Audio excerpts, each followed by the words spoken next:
കഴിവുകളുടെ കരുത്തിൽ കാലം കരുതി വെച്ച കനകസിംഹാസനം, അതാണ് റെഡ് കാർപ്പറ്റ്.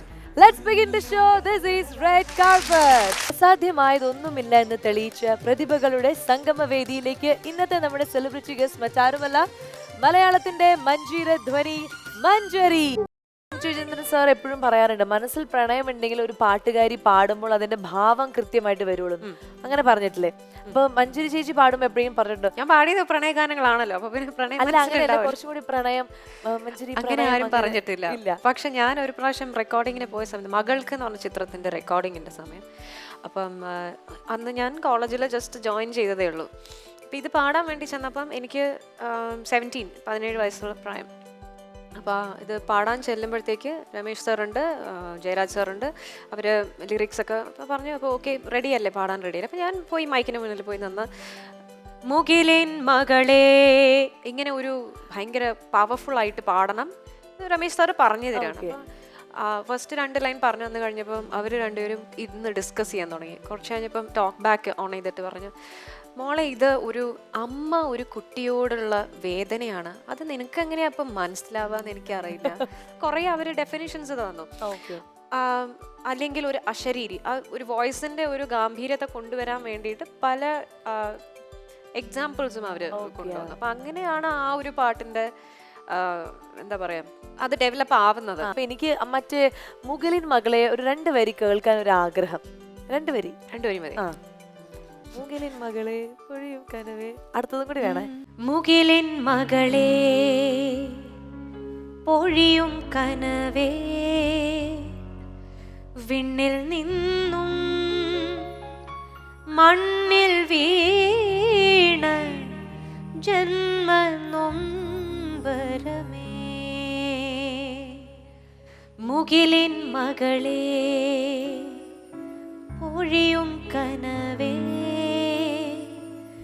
വിണ്ണിൽ നിന്നും മണ്ണിൽ വീണ ജന്മനൊമ്പരമേ. എന്തായാലും ഞങ്ങൾക്ക് 2 വരി 3 വരി 4 വരി പാടി തന്നു. അതൊരു നമ്മളോടുള്ള സ്നേഹം കൊണ്ടാണല്ലേ, ഒരു പെർഫോമൻസ് ആണ്. ആ പെർഫോമൻസ് ആരുടെയാണെന്ന് അറിയണതിന് മുമ്പ് നമുക്ക് ചെറിയ അവരുടെ ഒരു വിശേഷങ്ങൾ എന്തൊക്കെയാണെന്നുള്ള അറിയാം. AV ഒന്ന് കാണാം.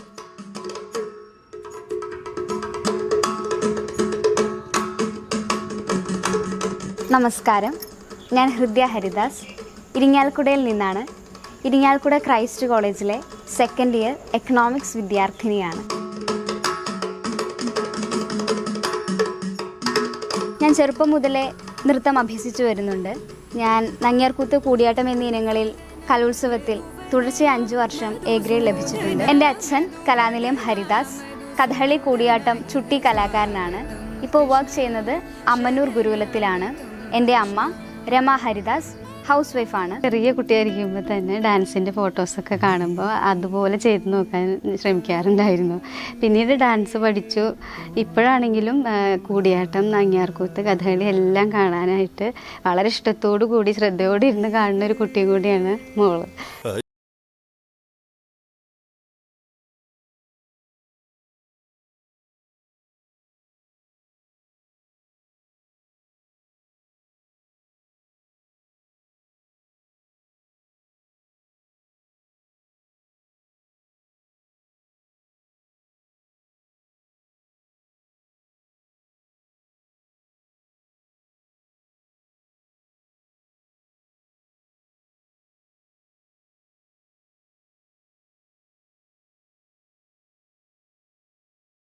അമൃത TVയിലെ റെഡ് കാർപ്പറ്റ് എന്ന ഈ പരിപാടിയിൽ എനിക്കൊരു ഭാഗമാകാൻ സാധിച്ചതിൽ അമൃത TVയോട് ഹൃദയം നിറഞ്ഞ നന്ദി അറിയിക്കുകയാണ്. വളരെയധികം സ്നേഹത്തോടെ സ്വാഗതം ചെയ്യാം ഹൃദ്യ.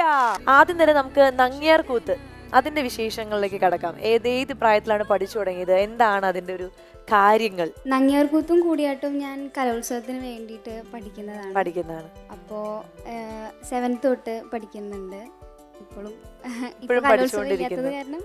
ഇല്ല, എന്നാലും നങ്ങ്യാർകൂത്ത് ഇപ്പോഴും പഠിച്ചുകൊണ്ടിരിക്കുന്നുണ്ട് അല്ലേ? ഈ കണ്ണിങ്ങനെ ചുമന്നിരിക്കുന്നത് എന്തുകൊണ്ടാണ്? കണ്ണില് ചുണ്ടപ്പൂ ഇട്ടിട്ടുണ്ട്. ചുണ്ടപ്പൂവോ? കണ്ണിലിടും? എന്തിനാ ഇടുന്നത്? കണ്ണ് ചുവക്കാൻ ചുവക്കാൻ വേണ്ടി ഇടുന്നതാണ്. ഓ, അതായത് നങ്ങ്യാർകൂത്തിന് വേണ്ടിട്ട് അങ്ങനെ നമ്മള് ഈ കഥകളിക്കൊക്കെ ഇടുന്നത് പോലെ അല്ലേ? അത് ശരി. അപ്പൊ ഈ പൂവ് എങ്ങനെ ഇടും? നിങ്ങൾ കണ്ണില് പൊട്ടിച്ചിട്ട് ഇടുവോ? അതൊരു പൂവാണ്. ആ. അപ്പൊ അതിന്റെ ഉള്ളിലൊരു ചെറിയ കായയാണ് നമ്മൾ കണ്ണിന്റെ ഉള്ളില്. അപ്പൊ അത് കുറെ അത് നേരം കയ്യില് എത്ര വെച്ച് നേരത്തേക്ക് ഇങ്ങനെ നിക്കും? ഇത് ഉള്ളിൽ ഇപ്പോഴും ഉണ്ട്. അത് പുറത്തേക്ക് എടുത്ത് കളഞ്ഞാലേ ഓ, അത് ഇതിന്റെ ശരി. പൂവ് അതിനുള്ളിലുണ്ട്. പൂവല്ല, പൂവിന്റെ ഉള്ളിൽ ഒരു ചെറിയ കായ നമ്മള് കൈയിന്റെ ഉള്ളനടിയിൽ വെച്ചിട്ട് ചൂടാക്കും ഇങ്ങനെ ഓ, സ്ക്രബ് ചെയ്യും. എന്നിട്ട് എന്നിട്ട് അപ്പൊ അത് ശരിക്കും ഒരു വെള്ള കളറാണ്. പിന്നെ അത് കറുപ്പ് കളറാകുമ്പോൾ നമ്മള് വെള്ളത്തിലെടുത്ത് പിന്നെ അത് പുറത്തേക്ക് എടുത്ത് കളഞ്ഞാലേ അതിന്റെ ആ ഒരു കണ്ണിന് ചുവപ്പ് മാറുള്ളൂ അല്ലേ? ആൻഡ് ഈ ചുട്ടി കുത്ത എന്ന് പറയുന്നത് അത് നമ്മൾ കണ്ടിട്ടുണ്ട് ചില സിനിമകളിലും, അല്ലെങ്കിൽ അങ്ങനെയൊക്കെ ഞാൻ കണ്ടിട്ടുണ്ട്, ഇങ്ങനെ കിടത്തിയിട്ട് അല്ലേ? അപ്പോൾ എങ്ങനെയാണ് ആ ഒരു ഇഷ്ടം വന്നത്? അങ്ങനെ ഒരു മേക്കപ്പ് അല്ലെങ്കിൽ ചുട്ടി കുത്താനൊക്കെ ഉള്ള ഒരു, സാധാരണ പുരുഷന്മാരാണല്ലോ അത് കൂടുതൽ ചെയ്യുന്നത് നമ്മൾ കണ്ടിട്ടുള്ളത്. എന്റെ അച്ഛൻ ചുട്ടി കലാകാരനാണ്, ഓ, അത് കഥകളി ശരി. കൂടിയാട്ടം. നമസ്കാരം, രണ്ടുപേർക്കും 3 പേർക്കും റെഡ് കാർപ്പറ്റിലേക്ക് സ്വാഗതം. അപ്പം അച്ഛനാണ് ചുട്ടികുത്ത് ഇങ്ങനെ പാരമ്പര്യമായി നിങ്ങൾ വീട്ടിൽ വേറെ ആരെങ്കിലും ഉണ്ടോ? അതേ അച്ഛനാണോ തുടക്കം? ഇല്ല, ഞാൻ ഇതിലേക്ക് യാദൃച്ഛികമായിട്ട് വന്ന ഒരു വന്നതാണ്. കലാകാരനാണ്. അത് ഇപ്പോഴും അത് കണ്ടിന്യൂ ഇപ്പൊ ചെയ്തുകൊണ്ടിരിക്കുന്നു അല്ലേ? അമ്മന്നൂർ ഗുരുകുലത്തിലെ ചുട്ടി കലാകാരനാണ്. അത് ശരി. അമ്മയും ഒരു കലാകാരിയാണെന്ന് തോന്നുന്നു. പാട്ടോ ഡാൻസോ എന്തോ മുഖത്തിങ്ങനെ മിന്നി മറയുന്നുണ്ട് ഇല്ലേ? ഇഷ്ടമാണ്, ഇഷ്ടാണ്. നല്ല ഇഷ്ടമാണ്. നല്ല ഇഷ്ടമാണ്. ആ ഇഷ്ടം കൊണ്ടാണ് അങ്ങനെ ഒരു കലാകാരിയായിട്ട് ഛായ എത്തിയത് അല്ലേ? അല്ല, ശരിക്കും ഒരു ഡാൻസറുടെ ഒരു അതാ അങ്ങനെ എന്തോ ഒരു ഛായ ഉണ്ട്. അപ്പൊ ഞാൻ വിചാരിച്ചു ചിലപ്പോ ഡാൻസർ ആയിരിക്കും എന്ന്. ഇതാരാണ് വന്നിരിക്കുന്നത്? സുഹൃത്താണ്. അപ്പൊ താങ്കളും കലാപരമായി ആസ്വദിക്കുന്ന ഒരാളാണ്. എപ്പോഴും മകളുടെ പ്രോഗ്രാമിന് കൂടെ പോവാറുണ്ട്. എന്തായാലും എല്ലാവർക്കും താങ്ക് യു ഞങ്ങളുടെ പ്രോഗ്രാമിൽ വന്നതിന്. ഇന്ന് ഇവിടെ പെർഫോം ചെയ്യാൻ പോകുന്ന നങ്ങ്യാർകൂത്താണോ? നങ്ങ്യാർകൂത്തിലെ അക്രൂരഗമനം എന്ന നങ്ങ്യാർകൂത്തിലെ നരസിംഹാവതാരത്തിന്റെ ഒരു ചെറിയ ഭാഗമാണ് ഞാൻ. നമുക്കത് തുടങ്ങാം അല്ലേ? ഓക്കെ, തുടങ്ങാം.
ചേർന്ന് ഭയങ്കര ഒരു സ്നേഹത്തോടെ ഒരു ക്ലാപ്പ് തരുകയാണ്. കാരണം ഈ പെർഫോമൻസിനെ കുറിച്ച് പറയാൻ സത്യത്തിൽ വാക്കുകൾ വരുന്നില്ല.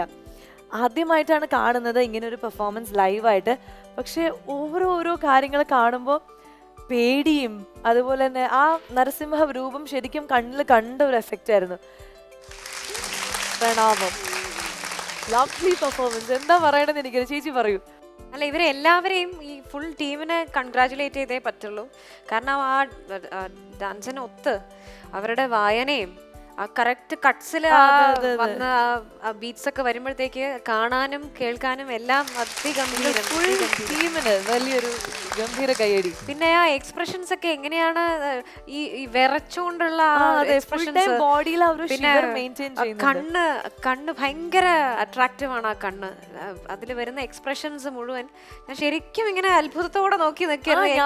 ഇടയ്ക്ക് പേടിയും ഭയവും ഒക്കെ വന്ന് പിന്നെയാണ് ഞാൻ ആക്ച്വലി അവര് ചെയ്യുന്നത് മുഴുവൻ ആ എക്സ്പ്രഷൻസ് മുഴുവൻ കണ്ടുകൊണ്ട് അതിന് ശേഷം പിന്നീടാണ് ഈ നരസിംഹ അവതാരത്തിന്റെ കാര്യത്തിലേക്ക് ഞാൻ കടക്കുന്നത് തന്നെ. അപ്പൊ അതുവരെ ആ എക്സ്പ്രഷൻസും അതിലൊക്കെ നമ്മളെ എന്താ പറയാ വശീകരിച്ച്.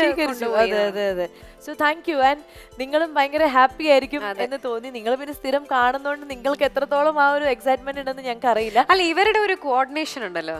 അതെ. ചേട്ടന്റെ പേര് പറയൂ. എൻ്റെ പേര് കലാമണ്ഡലം രാഹുൽ. രാഹുൽ. അതെങ്ങനെയാണ് അദ്ദേഹം ഫുൾ ടൈം ആ മൂവ്മെന്റ്സ് മൊത്തം ബാക്കിൽ നോക്കി കഴിഞ്ഞാൽ ആ ഒരു ടൈമിംഗ് മനസ്സിലാവോ? നമുക്ക് സത്യം പറഞ്ഞാൽ അത് കാണില്ല. ഒരു ഈ അവതരിപ്പിക്കുന്ന ആളും കൂട്ടുകാരും തമ്മിലുള്ള ഒരു ആത്മബന്ധം, പ്രാക്ടീസ് ആണ്. അതാണ് ആ പ്രാക്ടീസിന്റെ ആണ് കറക്റ്റ് താളം വരുമ്പോഴത്തേക്ക് അവിടെ മൂവ്മെന്റ്സ് വരുന്നത് അത് ഗംഭീരായിരുന്നു അത് കാണാൻ. താങ്കളുടെ പേര് കൂടി പറയൂ. എൻ്റെ പേര് അഖിൽ. അഖിൽ. അഖിൽ യശ്വന്ത് എന്നാണ്.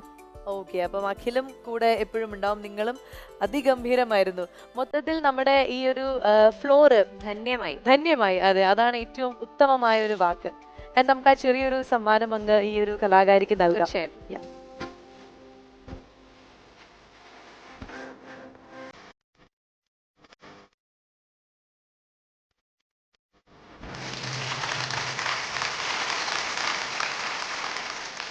ശരിക്കും ഒരു വിഷ്വൽ ട്രീറ്റ് തന്നെയായിരുന്നു ഇന്നത്തെ എപ്പിസോഡ്. ആൻഡ് ഈ ഒരു ഫാമിലിയെ പരിചയപ്പെടാൻ പറ്റി, ഈ മോളെ പരിചയപ്പെടാൻ പറ്റി, നിങ്ങളെല്ലാവരും പരിചയപ്പെടാൻ പറ്റിയത് ഒരുപാട് സന്തോഷമാണ്. എൻ്റെ ആഗ്രഹം മഞ്ജരി ചേച്ചി നേരത്തെ പറഞ്ഞ പോലെ ഇങ്ങനെയുള്ള കലാരൂപങ്ങൾ നഷ്ടപ്പെടാതെ നമ്മുടെയൊക്കെ മനസ്സിൽ കാത്തു സൂക്ഷിക്കാൻ ഹൃദയെ പോലുള്ള കലാകാരികൾ ഉണ്ടാവണം. ആൻഡ് അവർ ഒരുപാട് വളരണം. So all the very best.